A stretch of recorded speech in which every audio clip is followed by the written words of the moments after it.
ఆంధ్రప్రదేశ్ రాష్ట్రంలోని విద్యార్థుల తల్లులకు రాష్ట్ర ప్రభుత్వం తీపి కబురు అందించింది. స్కూల్ పిల్లల నుండి ఇంటర్మీడియట్ చదువుతున్న విద్యార్థుల తల్లుల బ్యాంకు ఖాతాల్లోకి తల్లికి వందనం పథకం నిధులు నేడు జమ అవుతున్నాయి. ఒక కుటుంబంలో ఎంతమంది పిల్లలు చదువుతున్నా సరే అందరికీ ఈ ఆర్థిక సాయం అందుతుంది.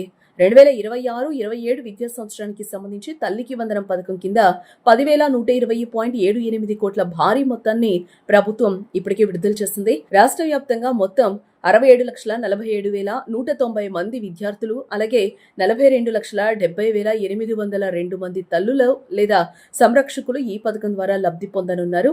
ఇప్పటికే లక్షలాది మంది విద్యార్థుల వివరాలను అధికారులు పరిశీలించారు.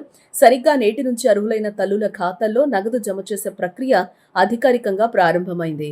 ప్రభుత్వం అమలు చేస్తున్న ఈ ప్రతిష్టాత్మక పథకంలో స్వల్ప మార్పులు చేశారు.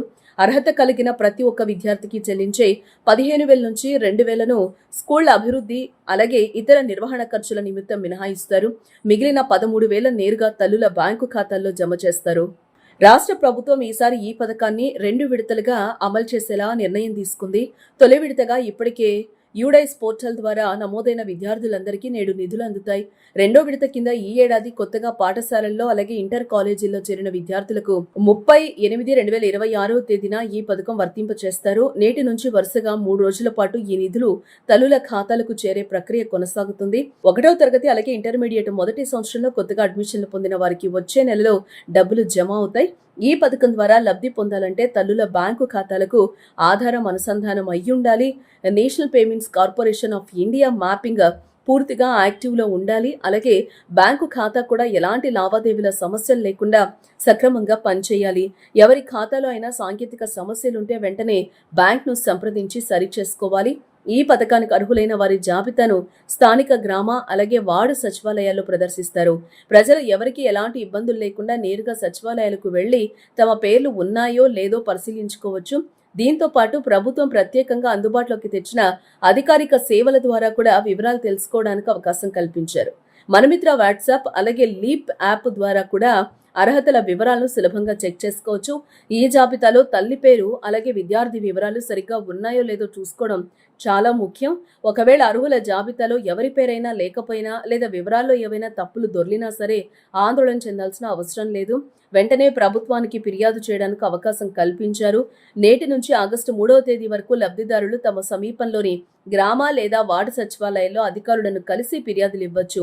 అధికారులు వాటిని పరిశీలించి తప్పులను సరిదిద్దే ఏర్పాట్లు చేస్తారు.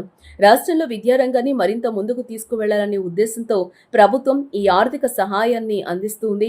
పేదరికం చదువుకు అడ్డంకి కాకూడదు అనే లక్ష్యంతో తల్లులను ఆర్థికంగా ఆదుకోవడానికి ఈ పథకం ఎంతగానో ఉపయోగపడుతుంది.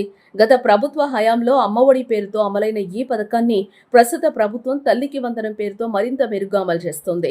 ఎన్నికల హామీలో భాగంగా ఇచ్చిన మాట ప్రకారం అర్హులైన ప్రతి విద్యార్థికి ఈ సాయం అందుతోంది. గత కొన్ని రోజులుగా ఈ పథకం అమలుపై రాష్ట్ర వ్యాప్తంగా సర్వత్రా చర్చ నడిచింది.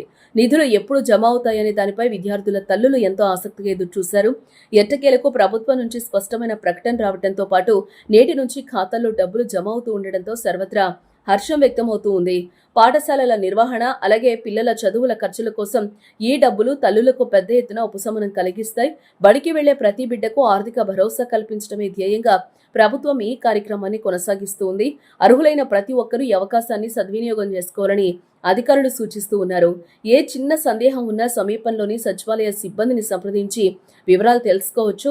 సాంకేతిక సమస్యలు తలెత్తకుండా ప్రభుత్వం అన్ని రకాల ముందస్తు చర్యలు చేపట్టింది. తద్వారా నిధుల జమ ప్రక్రియ ఎక్కడా కూడా ఆగకుండా సజావుగా సాగేలా అధికారులు పర్యవేక్షిస్తూ ఉన్నారు.